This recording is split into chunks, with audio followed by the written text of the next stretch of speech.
The plane came down out of a gray sky at 5:40 in the morning, and I had crossed 9 time zones to stand on a field I had never seen. I had been awake for most of a day and a night. My mouth tasted like airline coffee and recycled air. The rental car they had waiting for me smelled of someone else's cigarettes, and the seat was set for a much taller person, and I did not bother to fix it.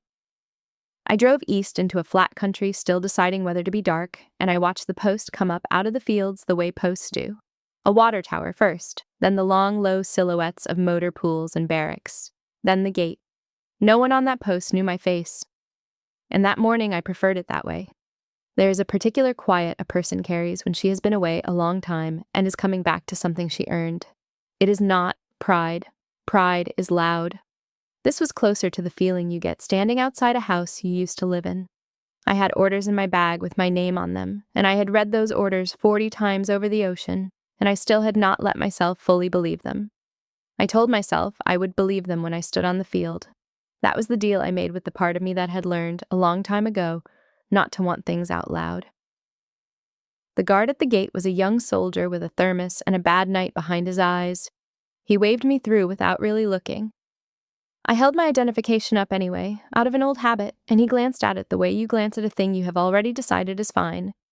And then I was on the post, rolling past the commissary and the chapel in a field where the grass had been cut to the exact length that tells you a ceremony is coming.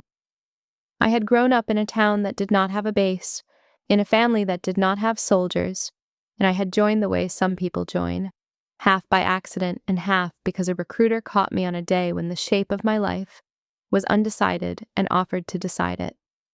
My mother had not understood it. She had come to my commissioning in a good dress and cried in a way that I later realized was not entirely happiness. And she had spent 20 years telling her friends that her daughter did something with the army that she could not quite explain. And she had died 2 winters ago without ever fully seeing what I was. That is a wound of its own, and not the one this story is about, but I mention it because it is part of why the back of a room has never surprised me.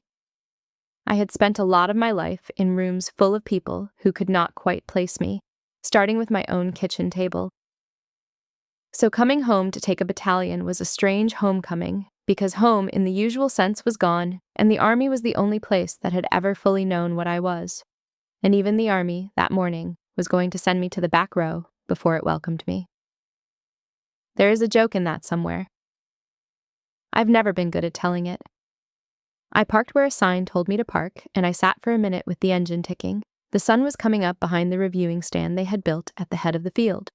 Rows of white folding chairs stood in the wet grass, and men in reflective belts moved among them with the seriousness of people who have been told that the general will notice. Somewhere a generator ran. Somewhere a band was tuning, and the sound came across the field in pieces, a trumpet finding a note and letting it go. I got out of the car in a plain travel uniform, the one you wear on a plane because it does not wrinkle and it does not invite conversation. No ribbons, no story on my chest, just the rank and the flag and the name tape. And after 20 years, I have learned that most people do not read name tapes. They read the whole picture, and the picture that morning was a tired woman with a garment bag over her shoulder, and people filled in the rest for themselves. I want to tell you about the field before I tell you what happened on it, because the field is the point. I had spent the last 2 years at a joint headquarters on the other side of the world, in a building where the coffee was good and the war was a slide deck. Before that, I had commanded a company and run a battalion operations shop. And before that, a long time before that, I had been a captain on a road in Kandahar. And that road is the reason for a great deal of who I am, and I will get to it. The assignment that brought me home was the one I had wanted more than any assignment in my career, and had told no one, not even myself, that I wanted. I was coming home to take a battalion, my own battalion, the engineers. You do not get many mornings like that. I knew enough to know it. I had come a day early and told no one my exact plans because I wanted an hour on the field before it filled up. An hour to stand where I would stand and let it be real before it became a performance. That was the plan. That is almost never how it goes. I walked toward the staging area behind the reviewing stand with my garment bag, meaning to find the protocol tent, hang my service uniform, and change in peace. A major intercepted me before I got 20 steps. He had a clipboard and the particular briskness of a man who has been given a small amount of authority over a large event and intends to use all of it. He was maybe 38, trim, his uniform crisp in the way that tells you he had been up since 3, and his eyes did the thing eyes do when they sort you into a box in under 2 seconds. Garment bag, tired face. Woman, alone, no entourage. Not brass, not press, not a soldier in the formation. A guest, probably a spouse. "Ma'am," he said, and put a friendly hand up that was also a stop sign. "You'll want the family seating, back 3 rows on the left." He pointed with the clipboard. "I'm looking for the protocol tent," I said. "That's staff only." He smiled, and it was not unkind, which is a thing I want to be fair about. It was the smile of a man who has said the same sentence 40 times that morning. "Take the back row and be grateful you got in, honestly. We're way over on seating. This front section is for people who matter today. General's party, the command group, the awardees." He said awardees the way you say a word you like the shape of. I looked at him. His name tape said Gaines. I have a rank, and I have a name, and I had orders in my bag that would have ended the conversation in a sentence. I want you to understand that I chose not to end it. Some of that is discipline. Some of it is that I have spent 20 years learning not to correct a man who is in a hurry and certain, because certainty in a hurry is a wall. And you do not talk a person off a wall. You wait for them to climb down. And some of it, I will be honest, was tiredness. And some of it was a small, cold curiosity about how the morning would go if I simply did what I was told. "Back row," I said. "On the left." "Grab a program on your way," Major Gaines said, already looking past me to the next problem. "It's a good ceremony, change of command and a couple of awards. You picked a good one to wander into." I did not wander into it. I walked to the back, past 2 rows of white chairs at the very front that stood empty and roped off with a length of gold cord, and I sat down in the last row on the left, on the aisle, and set my garment bag across my knees and folded my hands on top of it and said nothing. The empty front rows shone in the new sun. I looked at them a while. It was not going to stand, but not the way he thought. I have been sent to the back of rooms my whole career, and I have learned to use the back of a room. From the back, you can see everything. You can see who's nervous and who's bored, who has done this before and who's faking it. Which sergeant actually runs the formation, and which officer only thinks he does. I sat in that last row, and I read the field the way you read a page you have read 100 times, and I could not stop myself, and I did not really try. The formation was forming up along the far tree line, 4 companies of engineers in their camouflage, and even at that distance, I could see the seams in it, the interval that was a half step wide in the 2nd platoon of the 2nd company, the guidon bearer who was standing a little too easy. I counted the intervals in the front rank before I caught myself doing it. You can retire the uniform, but not the eye. A master sergeant walked the line with a clipboard of his own, and a young soldier near me, a specialist who had been assigned to hand out programs, watched me watch the formation and got a small furrow between his eyebrows, the way people do when a picture does not quite add up. The tired guest in the back row was sitting with her spine very straight and her chin level and her eyes moving across the formation, like a range officer. He could not have told you what was wrong. He just knew something was.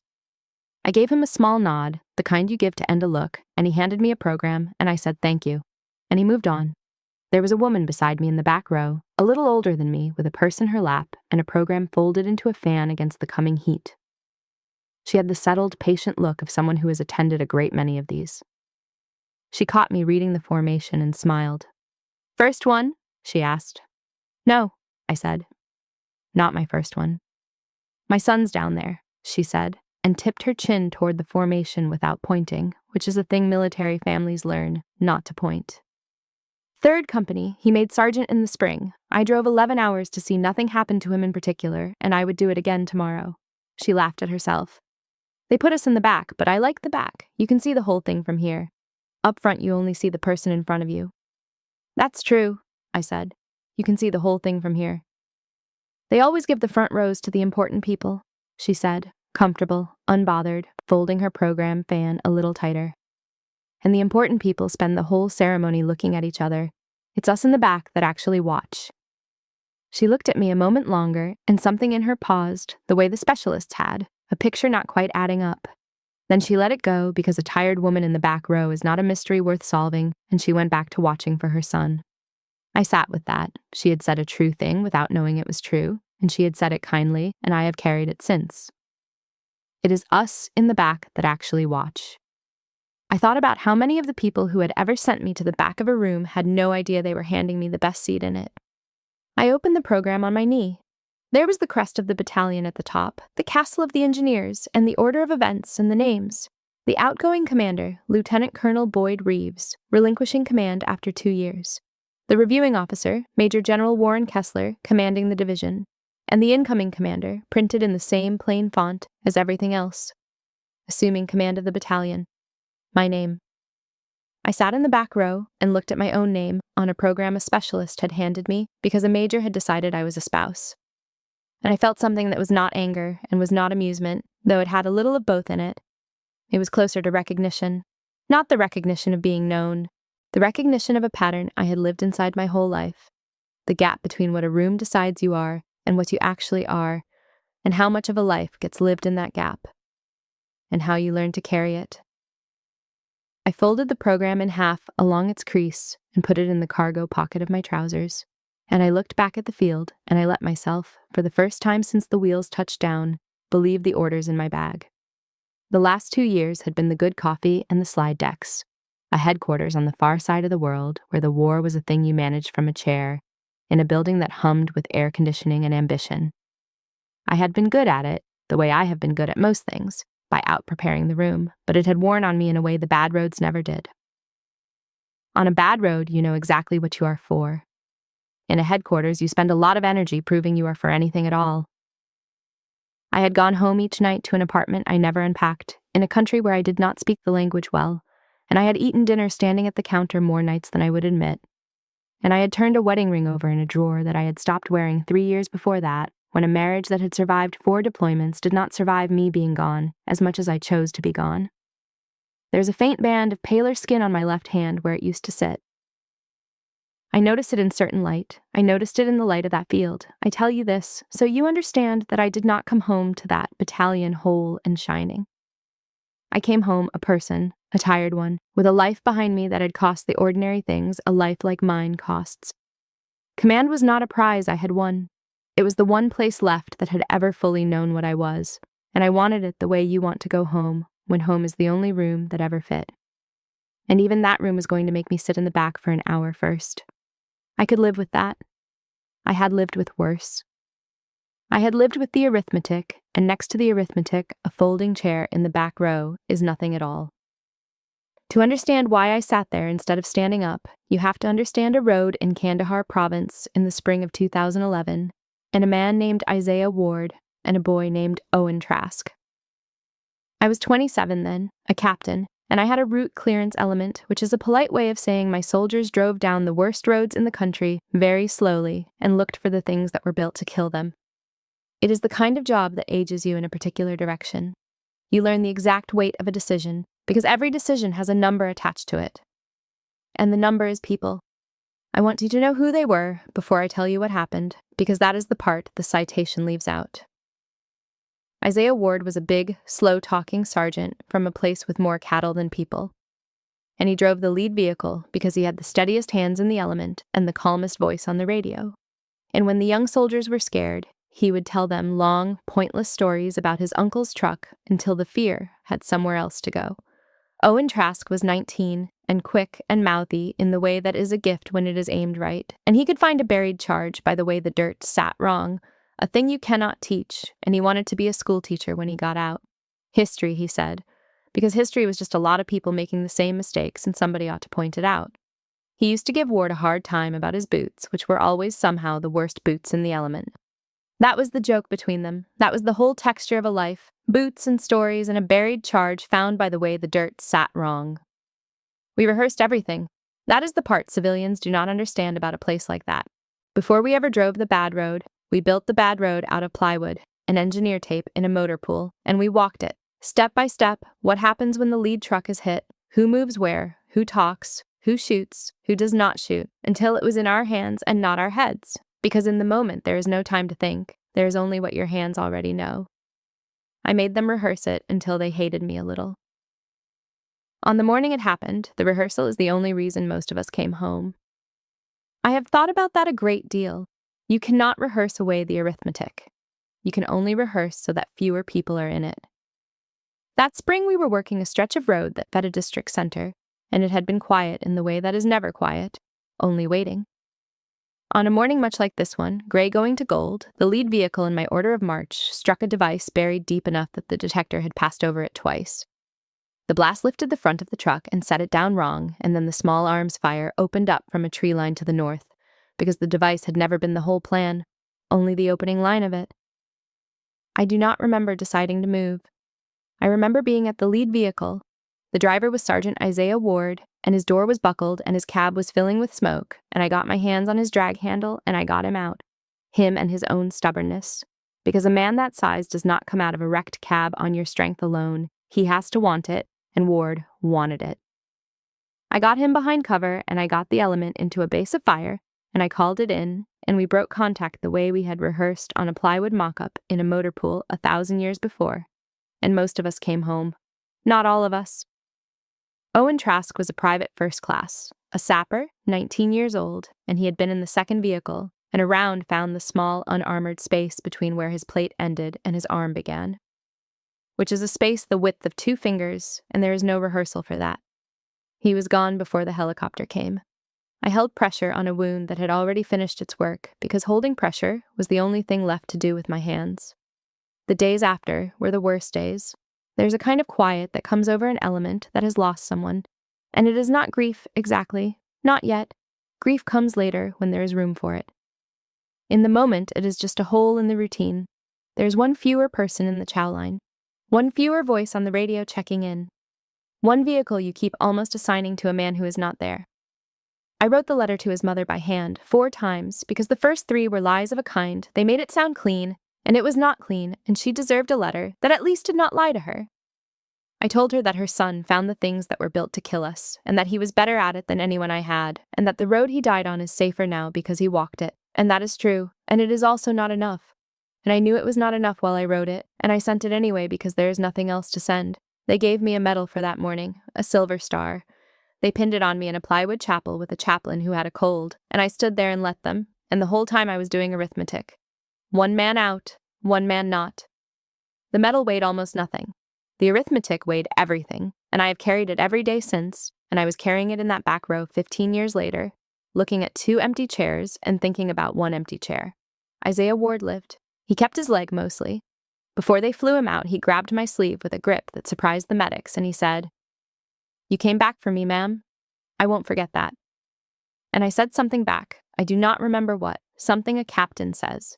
I lost track of him the way you lose track of people in a long career, postings and rotations pulling everyone in different directions like a tide. I did not know, sitting in that back row, that Isaiah Ward was 200 yards away in the 2nd rank of the 2nd Company, a sergeant first class now, cadre for the battalion I had come home to command. I did not know he was about to find my face across 15 years. I only knew the arithmetic and the empty chairs and the sun coming up.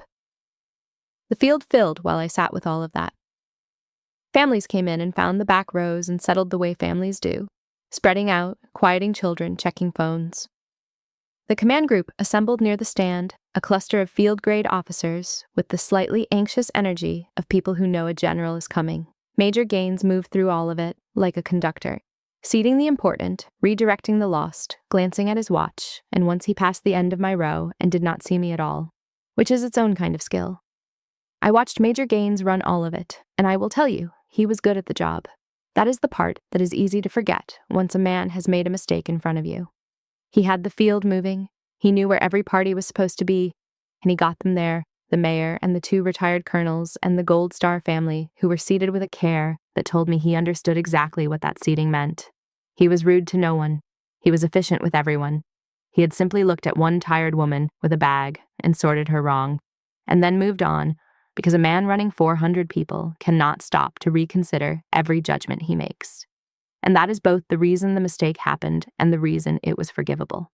I have made the same kind of call myself, fast and certain and wrong, more times than I would like to count. Anyone who tells you they have not is either lying or has never had to move 400 people before coffee. The band settled, the families quieted. A hush came down the field the way it does when the schedule tightens toward the top of the hour. Then the field changed. You can feel a general arrive before you see him.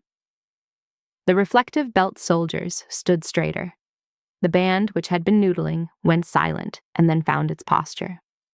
A small convoy of dark sedans came up the far road and stopped behind the stand, and doors opened, and out of the lead car came a 2-star. And even at that distance, I knew the walk before I knew the face, because I had spent a year of my life watching that walk move through a headquarters in a very bad time. Major General Warren Kessler had commanded the brigade that owned my route clearance company in 2011.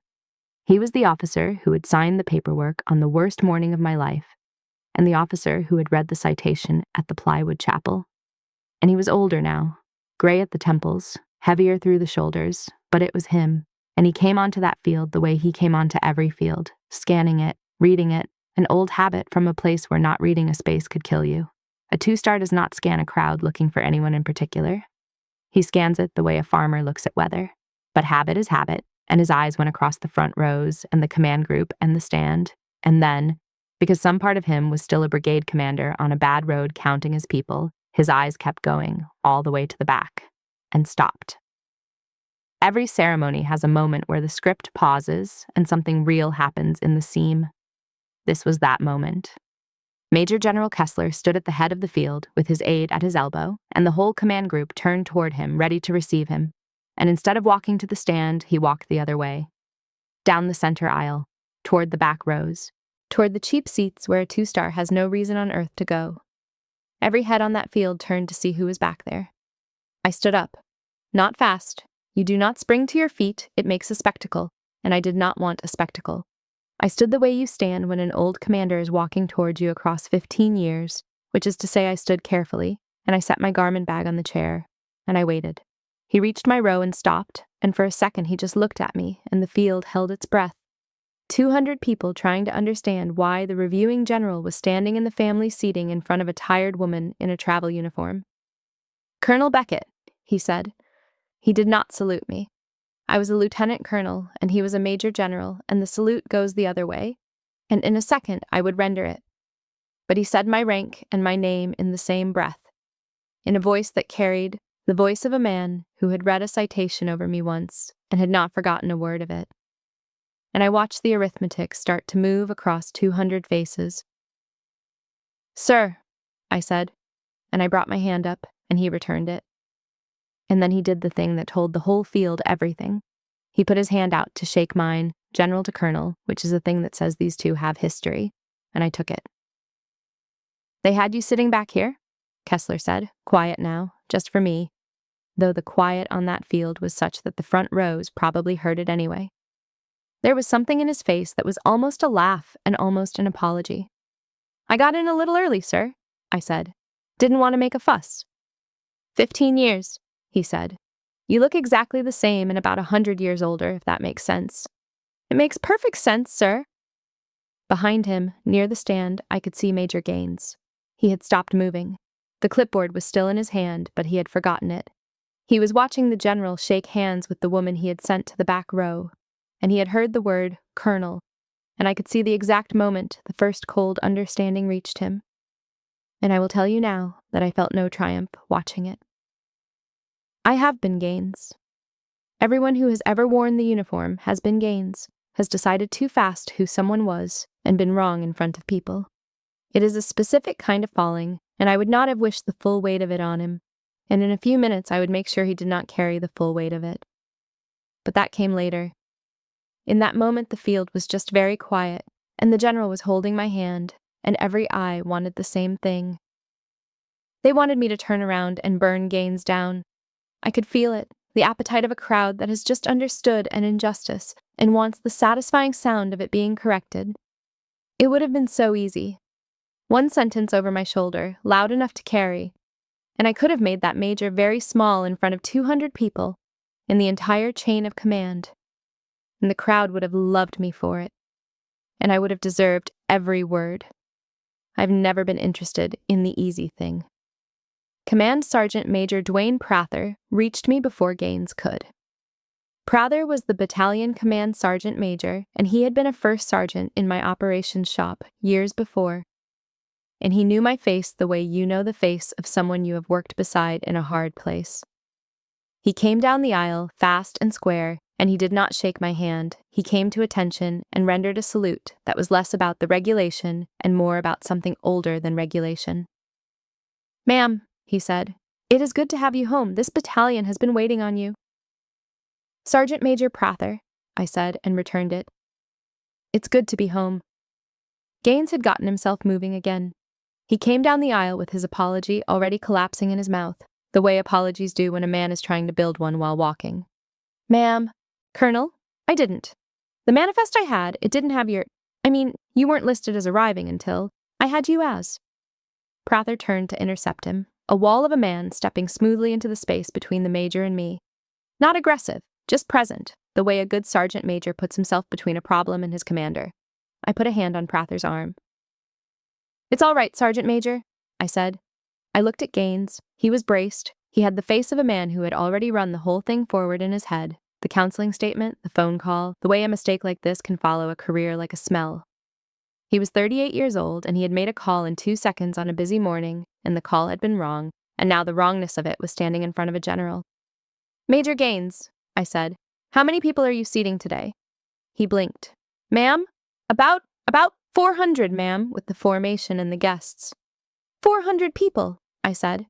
"In the dark, before coffee, with a general inbound and a manifest that's never right. And you got 399 of them where they needed to be."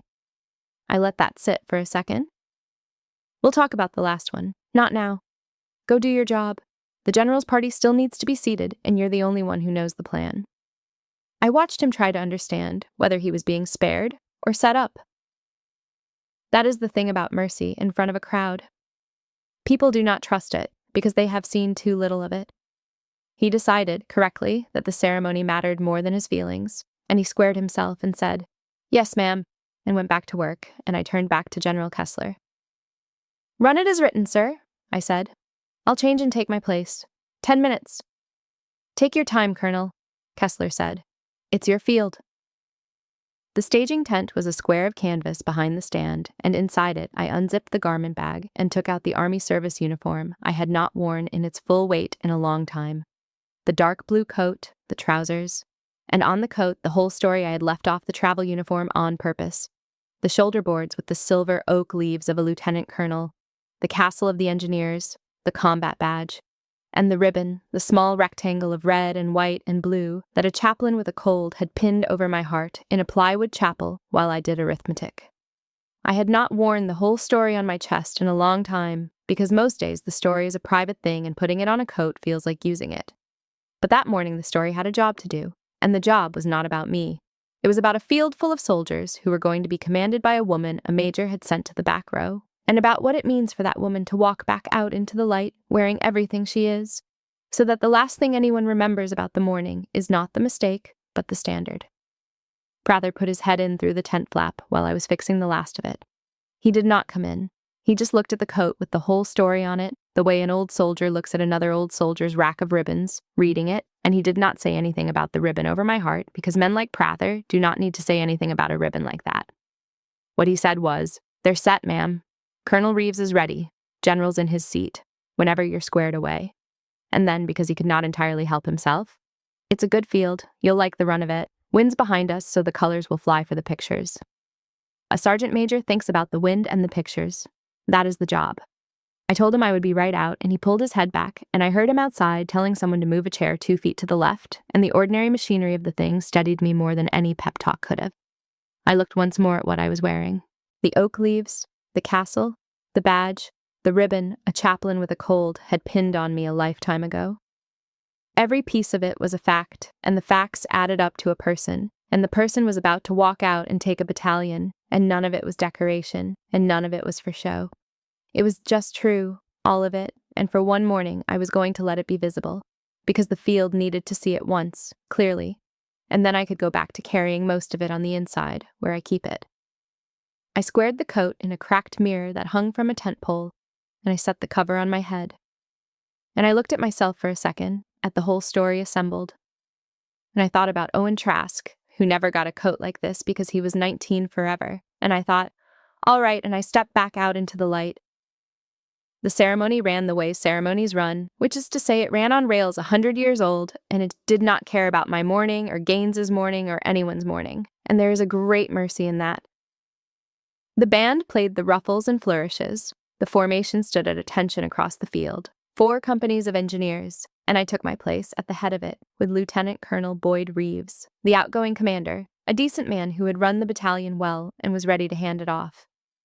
We stood together while the narrator on the loudspeaker explained to the families what a passing of colors means, how the flag of a unit is its soul and its history, and how, when it passes from one commander's hands to the next, it carries everything the unit has ever done and everyone it has ever lost.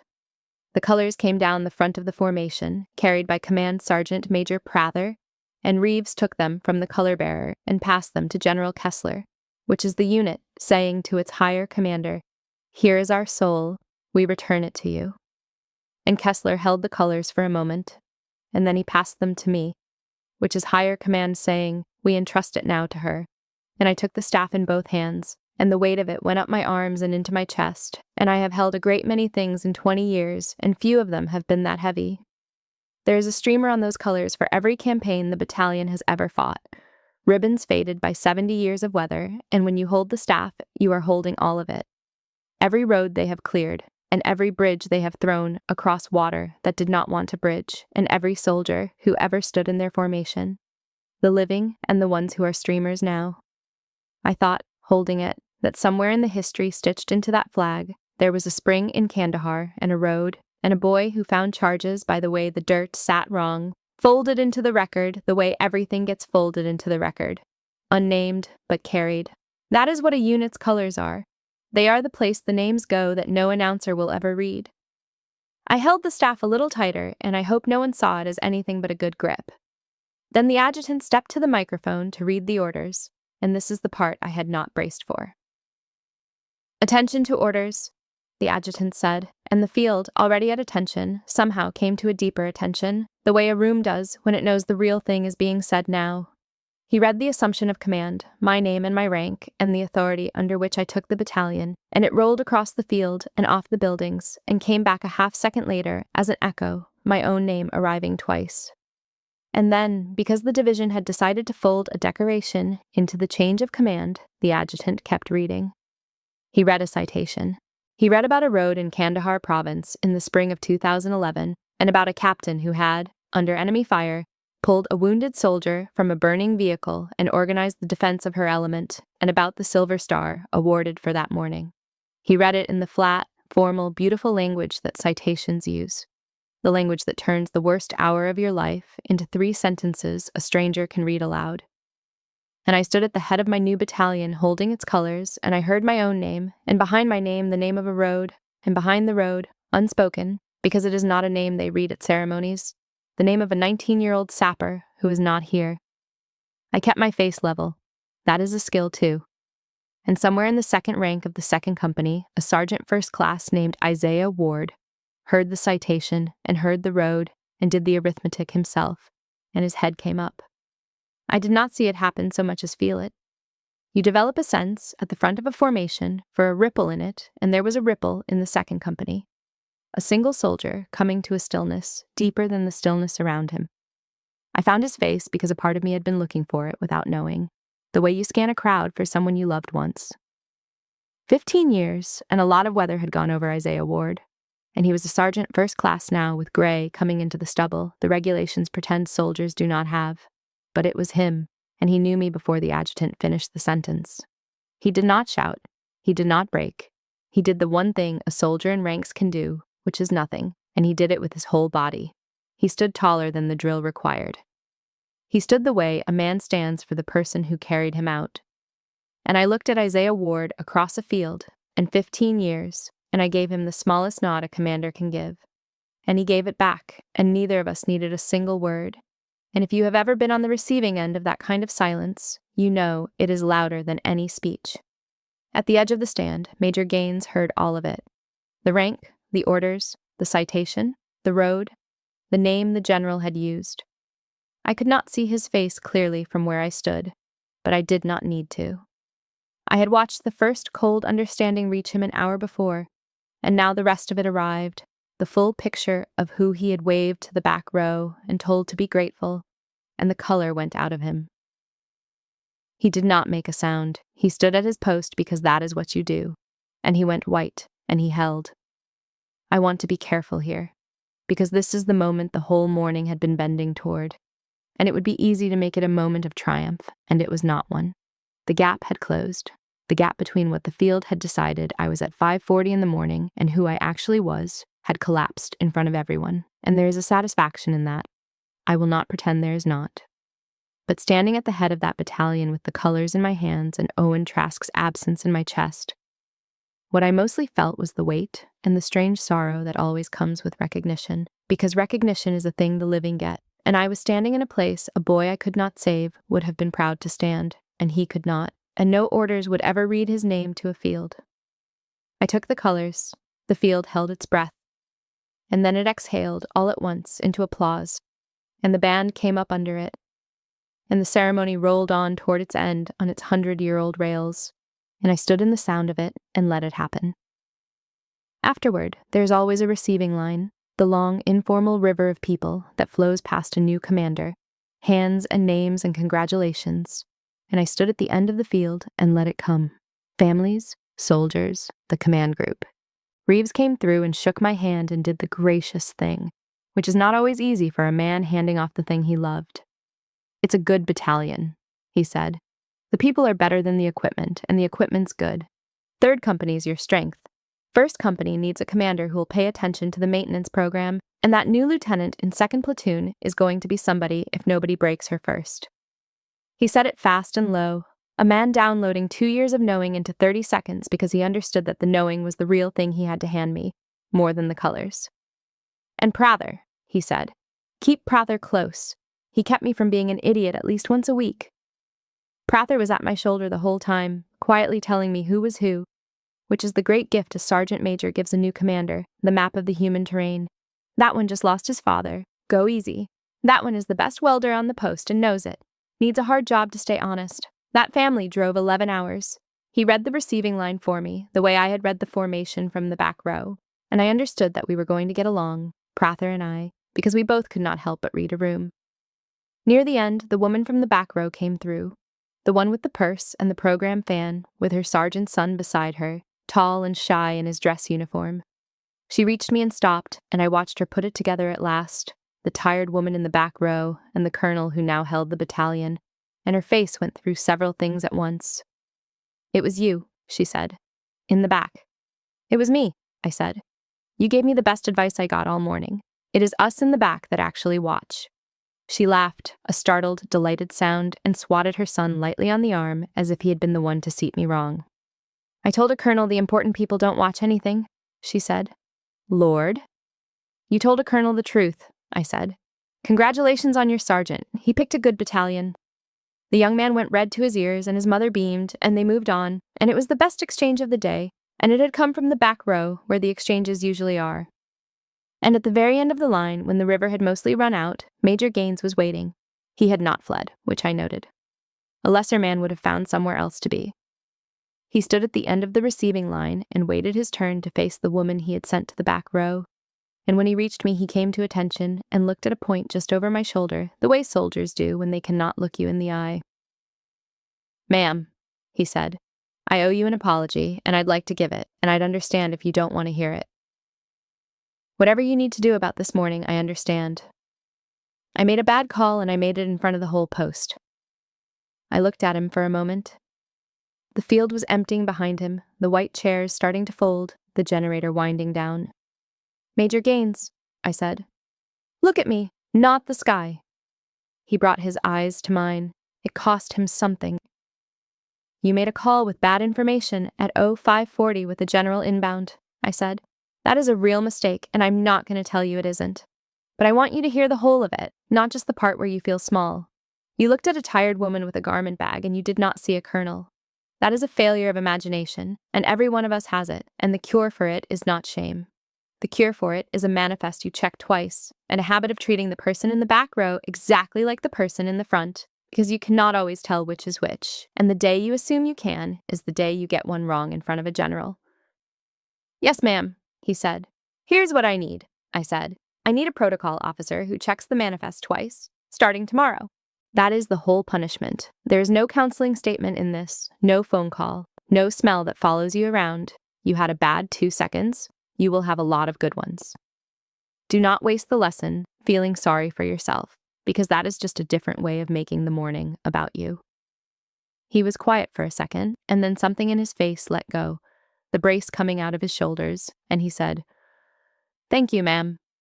That is more than I would have given me." "Then be the kind of officer who gives it," I said. "Dismissed, Major. Go check on your soldiers.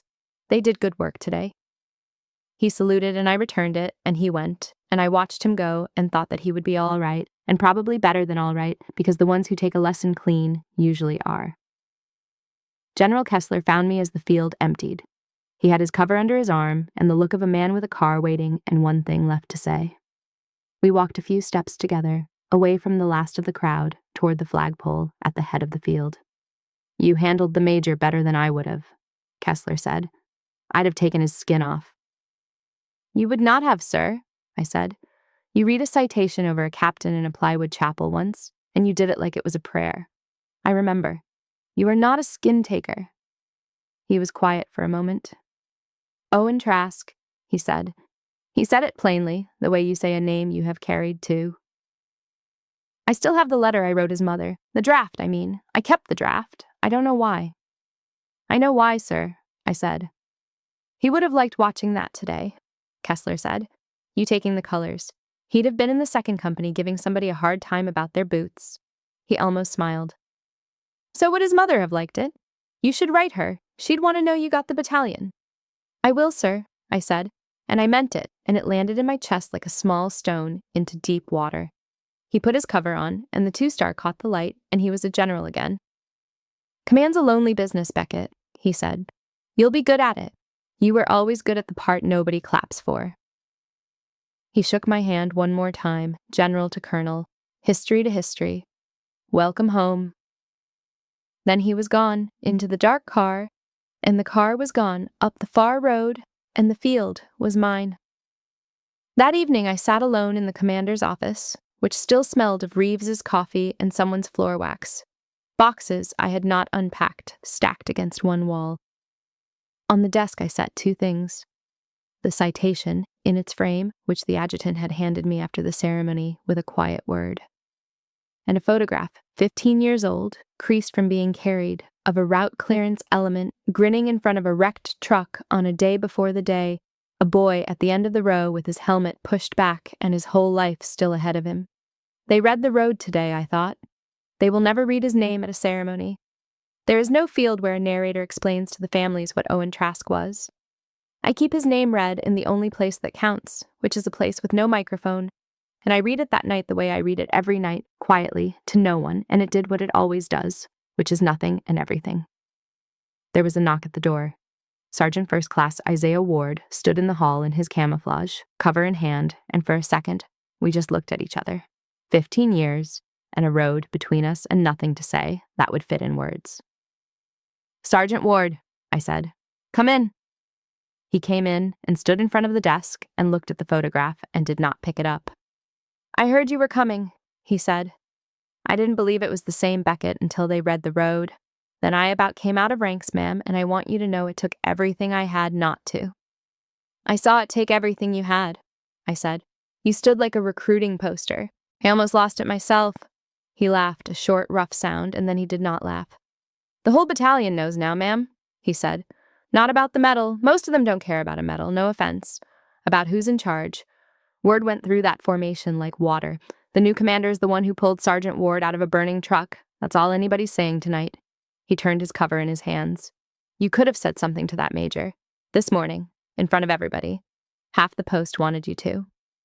"I know they did," I said. "Why didn't you?" I thought about how to answer him because he deserved a real answer and not a commander's answer. "Because the morning wasn't about him," I said.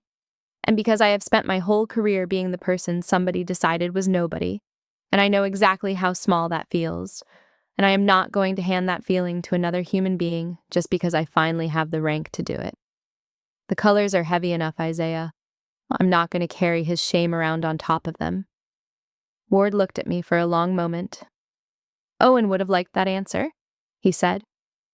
Everybody keeps telling me what Owen would have liked, I said, and my voice did something I did not plan, and Ward pretended not to notice, which was a kindness.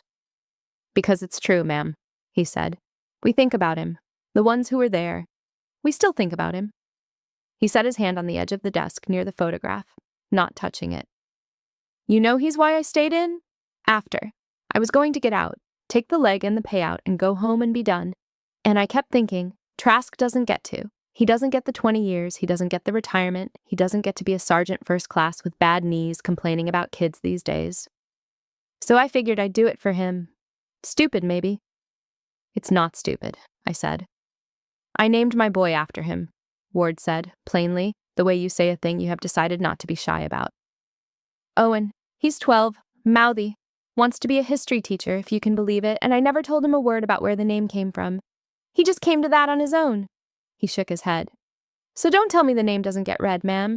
It gets read at my dinner table every night when I call that boy in for supper. I just wanted you to know that, in case you ever thought it stopped with the ones on the road. I did not have anything to say to that for a moment, because it had reached all the way down to the place I keep the arithmetic and rearranged it just slightly in a direction I had not known it could go. Thank you, Sergeant Ward, I said finally. That's the best thing anyone has said to me in a long time. It's good you're home, he said. This battalion's been waiting, whether it knew it or not. He came to attention, and I stood, and we held a salute a beat longer than the regulation, two people who shared one morning 15 years gone. And then he put his cover on and went, and I was alone with the citation and the photograph and the smell of someone else's coffee. I set the photograph where I would see it every morning, at the corner of the desk, angled so the boy at the end of the row would be the first thing I saw when I sat down. Then I turned off the light. The next morning I stood in front of the battalion for the first time as its commander. In the flat gold light of a parade field at dawn, 4 companies of engineers formed up in the grass, and I did not give them a speech about myself. They already had the story. Stories move through a formation faster than any order. I gave them the only thing I had that was worth their time before coffee. Yesterday, I said, and my voice carried across the field the way a voice carries when a field wants to hear it. Somebody looked at a tired soldier with a bag over her shoulder and decided she didn't matter and pointed her to the back of the room. It happens. It happened to me. It has happened to most of you. What I want you to take out of it is not that the joke was on him. The joke is always, eventually, on the person who decides too fast. What I want you to take is this. Nobody in this battalion gets sorted by the state of their boots or the fatigue on their face or the plainness of their uniform on a travel day. You do not know who is in the back row. You will never know who is in the back row. So you treat the back row like the front row every time, and then you are never wrong, and you are never the story somebody tells about the officer who got it backward. We build things. That is what engineers do. Let us build a battalion where nobody has to prove they belong before we treat them like they do. I let that stand a second in the cold. That's all, I said. Sergeant Major, take charge of the formation. I watched them as I said it. 4 companies of engineers in the gold light, and I thought about how many of them had a version of the back row in their own histories. A room where somebody had decided too fast that they did not matter. The welder who knew he was the best on the post and could not get anyone to give him a hard enough job. The lieutenant in 2nd platoon that Reeves said was going to be somebody if nobody broke her first. The sergeant whose mother drove 11 hours because she understood, better than any general, that nothing happening to her son was the finest possible outcome. A battalion is 400 people carrying 400 versions of that. And a commander who forgets it is a commander who will send the wrong person to the back row someday and be the story instead of telling it. Prather stepped out and took them, and I stepped back. And near the front, doing his job the way a man does his job when he has decided to be better at it, Major Gaines caught my eye for half a second, and I gave him a small nod, and he gave it back, and that was the whole of it, and it was enough. I heard later that he told the story on himself, that he stood up in front of the other post staff and said, I sent the incoming commander to the family seating and told her to be grateful, learn from me, check the manifest twice. A man who can tell that story on himself, out loud, to the people who work for him, is a man who took the lesson clean. I had been right about him. It is a small pleasure of getting older, being right about who will grow. The colors snapped in the wind at the head of the field, the castle of the engineers bright against the gray. And I stood there in the place a major had told me I did not belong, and I was exactly where I was supposed to be. In the weeks after, the ordinary work of command closed over the morning the way water closes over a stone, and that is as it should be. I learned the 400 names, or most of them. I found the welder a hard enough job. I kept an eye on the lieutenant in 2nd Platoon and made sure nobody broke her, and she is going to be somebody. Gaines and I ended up working together more than either of us expected, because a battalion commander and a post-protocol officer cross paths often, and every ceremony after that one he seated my people, like each of them was the reason for the day. And once I caught him gently correcting a young captain who had waved a tired sergeant toward the back, and I did not say a word. I just let him teach it, because a lesson taught is a lesson kept. I wrote the letter to Owen Trask's mother. It took me 4 drafts again, 15 years later, the same as the first time, and it was the same problem, that the clean version is a lie and the true version is almost too heavy to send. I told her I had taken command of the battalion. I told her that her son was carried in its colors, unnamed the way they are all unnamed, and read every night at a sergeant's dinner table 3 states away by a boy who bears his name and does not yet know why. I told her the road is still safer because he walked it. She wrote back 1 line in careful handwriting on good paper. It said, "He would be so proud of you, and so am I, and I have kept that line where I keep the photograph, and some mornings it is the thing that gets me into the chair." That is what the morning gave me in the end. Not the satisfaction of a man going white, though I will not pretend that was nothing. It gave me the letter, and the line that came back, and a battalion that knows its commander will treat the back row like the front. I would trade the whole scene at the ceremony for the letter alone. I think most people would, if they were honest, once the appetite for the satisfying moment burns off and the real accounting begins. I have thought a great deal about that morning since, about the back row and the general's walk down the aisle and the color leaving a man's face. And here's the thing I keep coming back to. The one truth I would hand you if you have ever lived it. If someone has ever decided who you are in 2 seconds and pointed you to the back of the room, hear me. You do not have to correct them in that moment. You do not have to make yourself known to a person who has already decided not to see you. It feels, in that second, like the whole world is agreeing with them, like your silence is a kind of surrender. It is not. Do the work, carry your people, keep your seat. Let the truth arrive on its own feet, in its own time, and it will, and when it comes, it will be quieter and heavier than anything you could have said standing up in that moment to defend yourself. The people who matter will come and find you in the back row, and the ones who sent you there will learn, without you having to teach them cruelly, that you never needed the front row to be who you already were. Keep your seat, the room will come to you.